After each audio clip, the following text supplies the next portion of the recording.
Hello. Today I'm going to do a video on more advanced chords. This leads on from two of my previous videos. The first one is to do with semitones and the other one is to do with major and minor chords, which are the foundation of all harmony.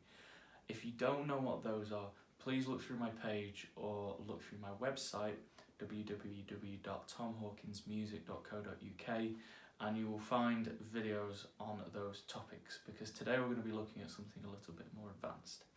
Before we begin though, I'd just like to mention that I do have a few slots still available for lessons. I've got lots of slots available during the day, which I usually class as before school kicking out time, about 3:30. And I also have a few limited evening slots after 3:30. I've got a few lessons left on Saturday as well. I've got a few slots left on Saturdays, but not too many. So if you're interested in those, send me over a message. We'll see if we can work something out. Okay, so without further ado, I'm going to be talking about seventh chords today. Seventh chords today are the first type of extended chords that are a little bit more advanced than the major and minor chords. You can use them to bring extra colour into your playing. You might think they sound a little bit jazzier, and you're right, they are used a lot in jazz. However, they are also used a lot in pop music as well, and of course you will hear them in classical music. So without further ado, I'm going to bring you around to the piano and I'll show you what I mean by these seventh chords. So that should be alright. Right, so a quick recap. Last time we talked about major chords and minor chords, and the way we built those was by taking a given note, in this case C, adding on 4 semitones, 1, 2, 3, 4, and adding on 1, 2, 3 to make a major chord. To make a minor chord, it's 3 plus 4. 1, 2, 3, 1, 2, 3, 4. There's your minor chord.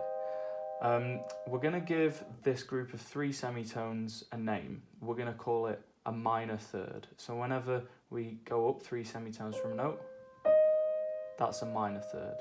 Here's a minor third, here's another minor third from D, 1, 2, 3, from D, 1, 2, 3. Okay? A major third is the other one, it's 4 semitones, 1, 2, 3, 4. That's from C, from E flat, 1, 2, 3, 4. Major third. So I want to kind of push us more towards this way of thinking about building chords as stacking thirds on top of each other, because that's how we build all chords in a nutshell. There is a different approach to thinking about how to build chords.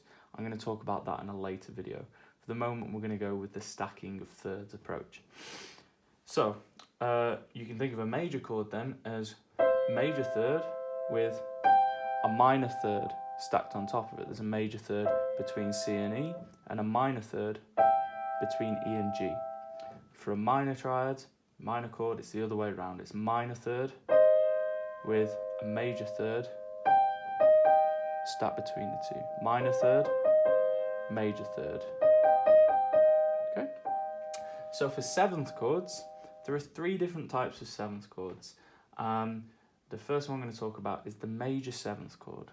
Okay? This is a C major 7 chord because we've chosen C as our root. Here's a major third with a minor third stacked on top of it with another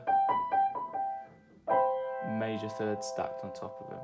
So that would be 4 semitones between the C and the E, 3 semitones between the E and the G, and 4 semitones again stacked from the G. Major third, minor third, major third. That's a 7th chord. Let's try it from a different note. Let's choose E. 1, 2, 3, 4 gives me my major third. I then need a minor third, 1, 2, 3. and then I need a major third again. 1, 2, 3, 4.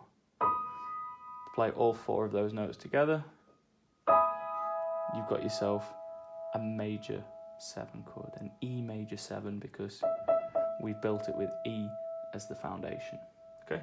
The next one is quite similar. It's called the dominant 7th chord. The dominant 7th chord is major third, built from C, minor third, and then instead of going to that major third like we did for the major 7, we're going to go to a minor third. So that's major third, minor third, minor third. We'll do it from a different note. We'll go for D this time. D7, D dominant 7. The dominant 7 is also known as a 7th chord. Major third, minor third, and a minor third again. Major third, minor third, minor third. There we go.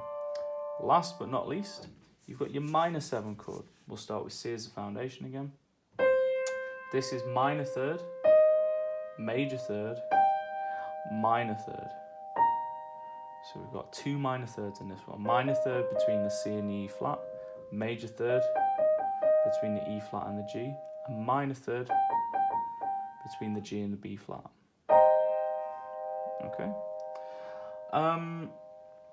Notice how the major 7 and the dominant 7th chord, major 7, dominant 7, all have these 3 notes in common, C, E, and G.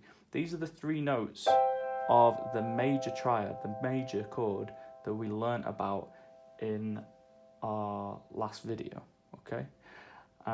So the major 7 and the dominant 7, beg your pardon, the dominant 7, both share a major triad, which means oftentimes when you're playing these chords, you can substitute them in. So if you see a major chord is written, try out a major 7 for some extra flavour, or a dominant 7 for an extra flavour. Same with minor 7. A minor 7 chord, like this, with the B flat on top, is often you can substitute that in for a plain old minor triad. The reason you can do that is because it contains a minor triad. Okay, just check this out. You can see this written down here on this board. There we go, now we can see it all. So you can see that the major triad, plain old major triad, major 7, and the dominant 7 chord all share the major triad. But with the major 7, we plus 4 semitones on, we plus the major third on top, and for the dominant 7, we plus 3 semitones on top, a minor third on top. For minor, the minor plain old minor chord and minor 7th, they share the minor triad. They're both root plus 3 plus minor third plus 4 plus a major third. The only difference is that minor 7 contains this extra 4th note with its minor third stacked on top of that. Okay, so another big thing that I think is important with these chords is learning how to recognize them by ear.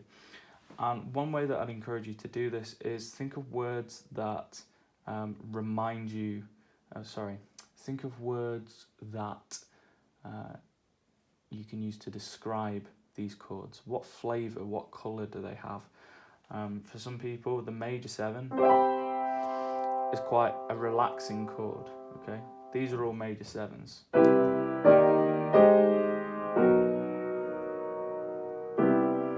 Okay?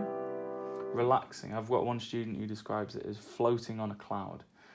The dominant 7.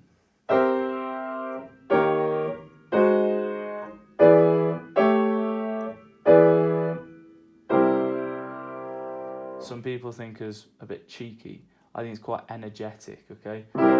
Often in songs, you might hear the progression of going from a major 7 to a dominant 7 sharing the same note.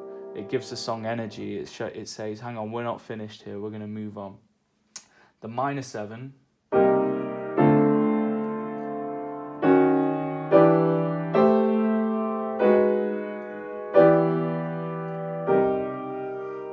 Minor 7's a bit darker, as you would expect from a minor chord. Minor things tend to be sadder, darker, more reflective, and majors tend to be happier, brighter, warmer.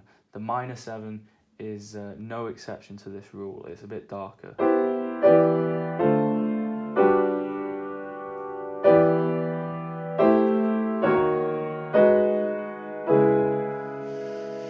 A bit more reflective. Okay, I'll just flip you guys back.